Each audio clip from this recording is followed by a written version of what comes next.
I am 48 and have been married for 20 years in January. A little history: I come from a broken, violent, alcoholic childhood. Trust is key to me, and structure, safety, and providing are paramount to my existence. I met my wife when we were working in a restaurant. I was a manager and she was an employee, 5 years younger than me. She lost her parents to a car accident as a toddler and was raised by her uncle. She has huge abandonment issues, is extremely emotional, and can be violently rageful in certain situations. She is mostly kind and loving, and the support and dedication I have shown her over the last 20 years has helped to quiet her soul and rage. When we first started working together, I found her very attractive, but I did not pursue anything because I was her manager. I had a part-time gig bartending and she used to come down to the bar to see me and flirt. I didn't encourage her behavior, but I was always nice in turning her down. About a month into her coming down to visit, she came in one night, walked right up to me, jumped into my arms, and started making out with me. This time I didn't turn her away. I mean, who would? Here was a striking, young, full of energy girl who obviously was extremely attracted to me. I had just ended a 5-year marriage that was a huge mistake, and I had a young daughter. I was just getting back out on the scene, was fit, and enjoying the company of several women. Who was I to pass up on someone like this? We spent that night together and I told her the next day that she would have to quit her job at the restaurant if she wanted us to continue seeing each other. She put in her notice that day. We were together pretty much every day after that. She basically moved in with me, and we went and got all her things from where she was staying a week later. I stopped seeing anyone else and even had to turn one of the other girls down when that girl came into my work and told me she needed to fuck. I told her I couldn't because I was in a relationship, and the girl said, "No one will know." I told her I would, and she left. My current wife and I had some small disagreements early on, and there was a lot of the dating games that young people play going on.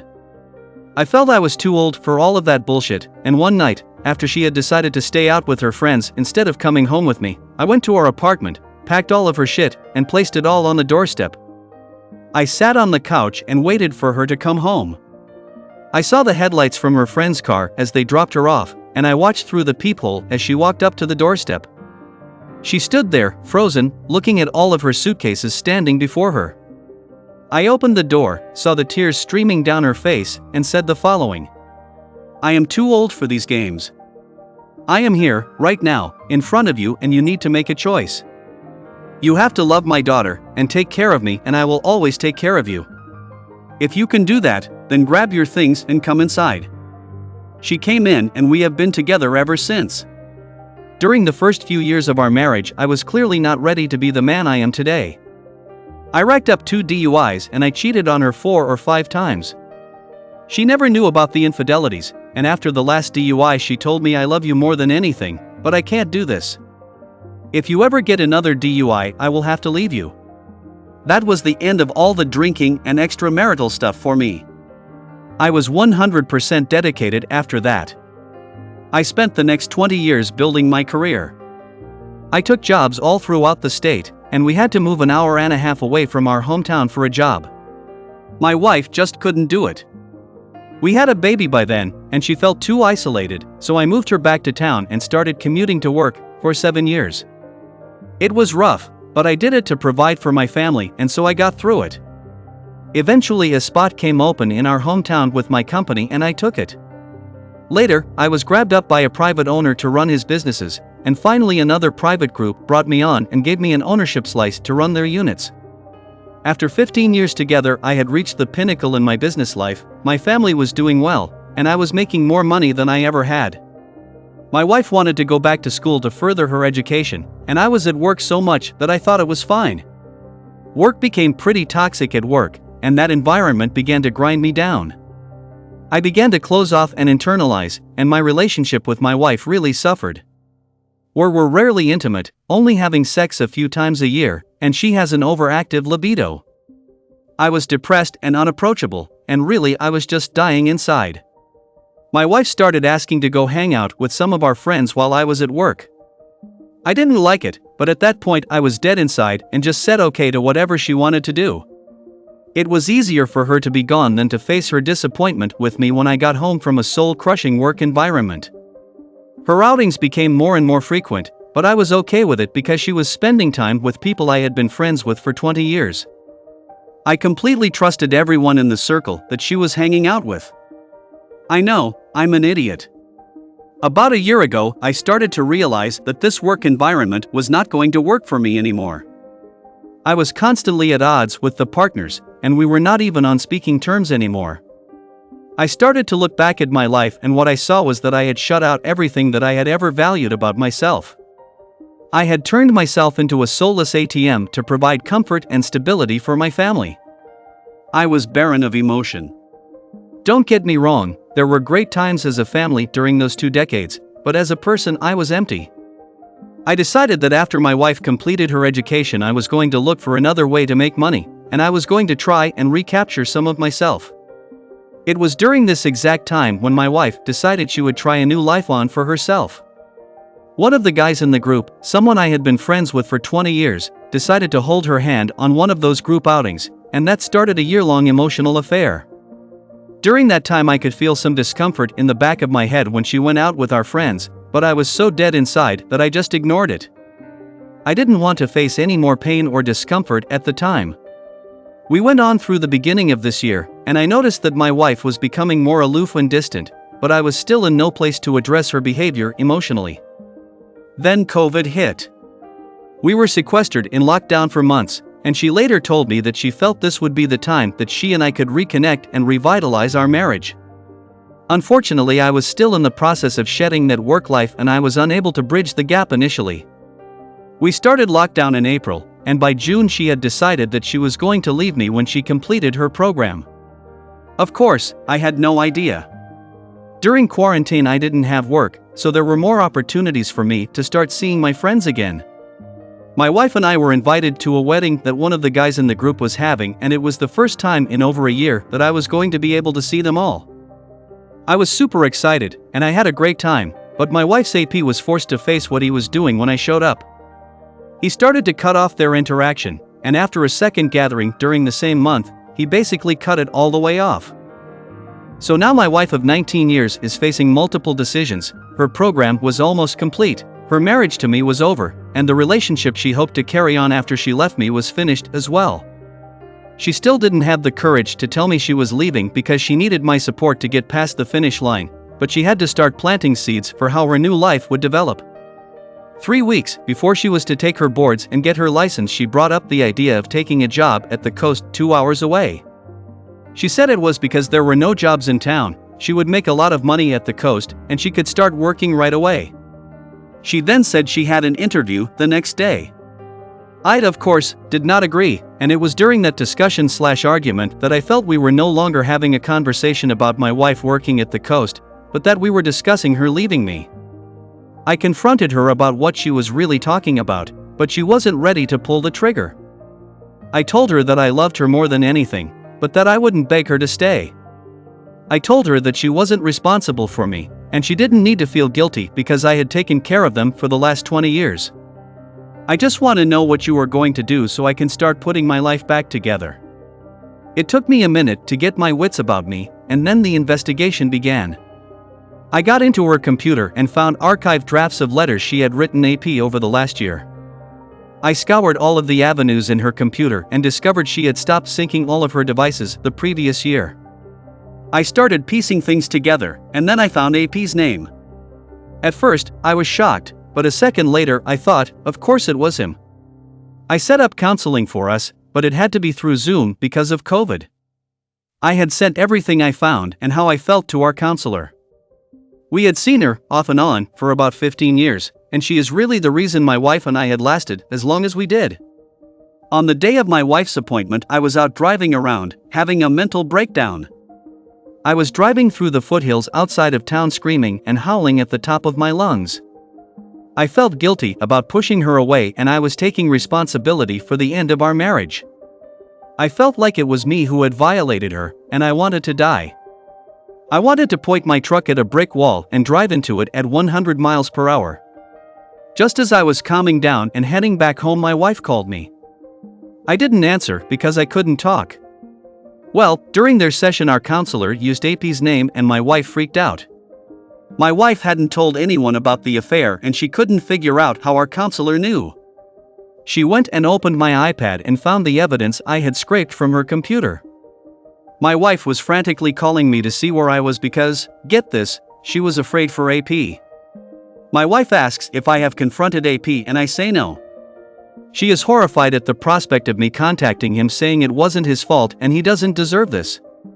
What she forgets is that AP and I have been good friends for 20 years, and his violation is just as much a betrayal as hers.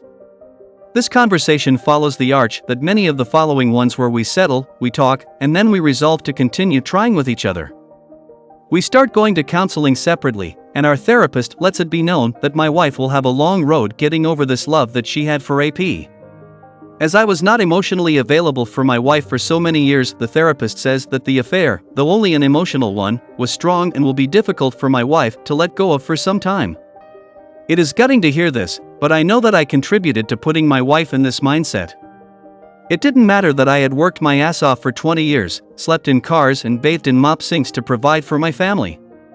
What mattered was that my wife was left, for all intents and purposes, alone in our marriage.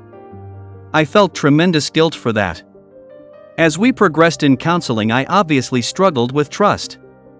I tried to manage my desire to go through all of her devices and find everything.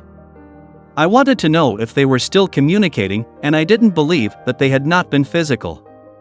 It shouldn't have mattered because trust was broken either way, but it gnawed at me. I started watching videos and reading books about infidelity, and most of them stated that the cheater was most often expected to provide access to all of their devices and communications if they truly desired to re-establish trust. I hated the idea of asking for that access, but I wanted it too. I just avoided the situation for the time being. At this point, I was very weak emotionally. I was terrified that I was going to lose my wife of 20 years, and I felt no power to ask or demand anything from her. It was as if I had betrayed her after 20 years. I was walking on eggshells in our communication. We did reconnect physically, getting after it sometimes 3 or 4 times a day. We had more sex in the first 2 weeks after I discovered her infidelity than we had in the last 5 years. It was amazing. The times in between our intimacy were excruciating. After a couple weeks I could not shake the need to contact AP, so I did. I sent him a text letting him know that I had discovered he had an affair with my wife. I explained to him that I had placed her in a terrible situation in our marriage and that I understood how it happened. I told him that I wanted to talk it out with him so that the 3 of us could move on because we all shared a very close-knit set of friends and I didn't want it to be awkward forever. Crickets. The next day, as I was driving to work, my wife sent me a text asking if I had contacted AP. I lied and said no, and she immediately responded, "God damn it, don't lie to me." I would later learn that AP was no longer responding to her messages. Their preferred app to communicate was Snapchat, and he left her messages unattended. She deduced that I had contacted AP, and he was spooked. I fessed up that I had indeed contacted him, but I told her that the text was less about her and more about the long relationship that I had with AP. I wanted to try and salvage what I could for the 3 of us. Wife was furious, of course, and immediately left our house to meet with AP at his home.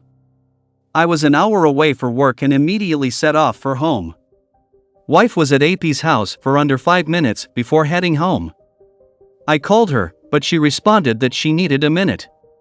Later learned that she needed a minute because she was messaging him and he was not responding. When she got home she called and we talked until I got home, and then for an hour after before making love and falling asleep. She asked me not to contact AP anymore unless he requested and I agreed. I was still a fragile little shell inside. This could not feel worse. We spent our days together, carefully watching each other, waiting for the other shoe to drop. Every move, every phrase, every turn of the eye took on its own significance and signaled something that had to be deciphered. It was exhausting. We started taking trips away from town, and when we were away the shadows of AP seemed less looming. We worked on rebuilding this marriage that we had lived for 20 years, but there was always this whisper in the back of my mind. 4 weeks into the rehabilitation we were shopping at a Lowe's, and as we were talking an alert popped up on her phone. Wife looks at phone and then turns away to enter code. Devastated. I knew that she was still hiding things. I felt like this would never be over. Because I didn't think things would end unless I did something, I contacted AP again and arranged a meeting, which he agreed to. I didn't tell wife until the day of the meeting, and 30 minutes before heading over I told her that AP had asked to meet. The light and loving face that she had been carrying daily turned to a nasty scowl. She told me, "I won't be here when you get back." I was thrown back, and I almost said I wouldn't go, but I told her I needed for this piece to be done. "What are you guys going to do? Talk about what a piece of shit I am?" I told her, again, that it was about my relationship with AP, and not just about her. I left and met AP at a restaurant. We took some shots and got right into it. He explained how he had just gotten out of a terrible relationship and that the attention wife provided him helped his depression. He said he let it go too far, and I said, "Yeah, the nude she sent you and the sexting were too far."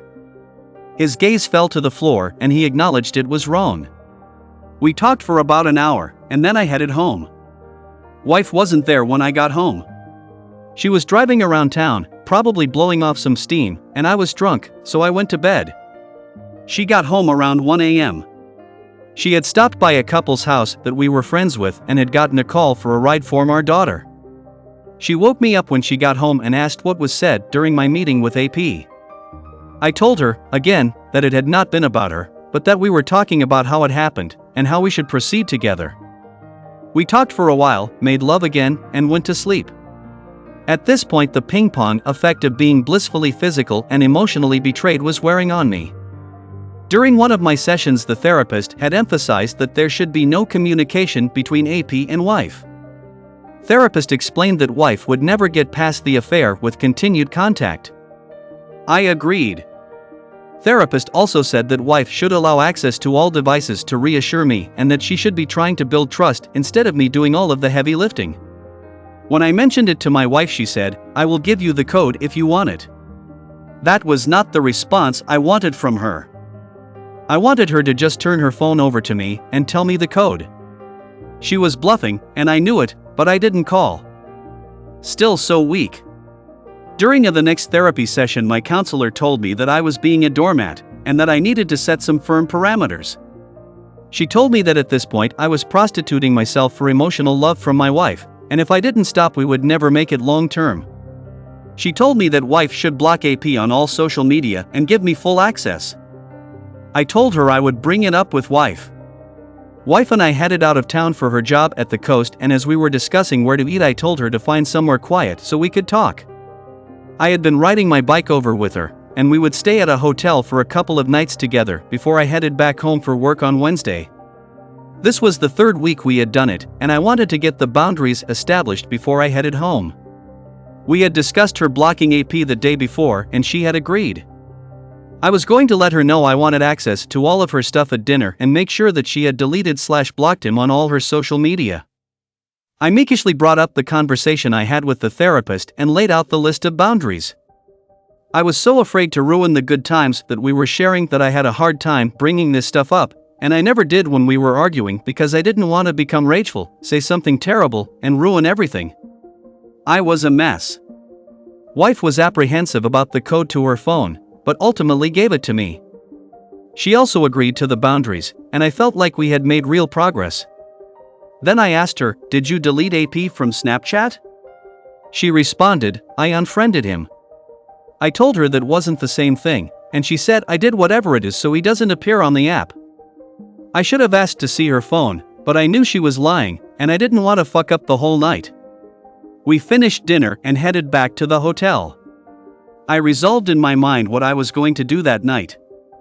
I hadn't slept through the night in over a month, and I knew that I would wake up in the middle of the night. I was going to take her phone into the bathroom and go through everything, and when I found all of the lies, I was going to hop on my bike, head home, and on to the rest of my life. Wife had to work early, so we turned in around 9 p.m. I had pre-packed all of my stuff knowing that I would most likely be leaving in the middle of the night. Wife just thought I was packing to leave the next day anyway, so there were no red flags for her. I woke up around 3 in the morning, walked over to her side of the bed, grabbed her phone off the charger and walked into the bathroom. I opened the phone and selected the Snapchat app. I had Google searched how to find friends in the app to see if she had deleted him, but I didn't need to because as soon as the app opened there was an alert of a message from AP. I opened the message and saw that they had been messaging all through the night. I wasn't even sad anymore. Not mad. Not hurt. Just disappointed. I then went through her entire phone, taking pictures of all the messages, all the pics she sent him, all the texts to her one friend that she had confided in, and when I felt like I had everything I returned the phone to the stand, got dressed, and hit the road. She woke up around 7 a.m. and sent me a text asking where I was. I just replied with a screenshot of her message to AP the previous evening. All of a sudden wife was in a panic. All of the stoic strength she had presented the previous 10 weeks vanished and she started begging for another chance. She apologized for betraying me, and she promised she would delete the app and allow me access to everything. She told me that she only ever loved me and that she would do anything to keep us together. I told her that we would talk when she got back home on Friday. That was 6 weeks ago. She did delete the app, and things have been going relatively well for us. This is an opportunity for us to have the marriage that the both of us had always intended. I still have these lingering doubts, and I still find myself peering over her shoulder when she is on her phone. When I walk into the room, I watch to see if she is swiping out of some secret messaging app. I confronted AP that day I had found her messaging him and basically told him to fuck off and that he was ruining our marriage with continued communication. He ghosted her, but not before he made some belittling remarks about her, saying that he was doing his best to respond in a short and concise manner, hoping that eventually it would stop. During a later conversation with wife, I showed her that text and she was devastated. It was gross to see her disappointment, but at the same time it was cathartic. Hopefully she would better be able to move on. My question now is, does anyone think we can get through this? My doubts linger, but soften as time goes on. I struggle with thinking how they were communicating with each other while I was laying next to her, or while we were on family vacations. I don't think she would ever do this again, but I am not sure that she won't wake up and just want to leave.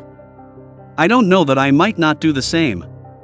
All I want is for us to move on into our twilight years together, but I wonder if we will be able to do it. Thank you for watching.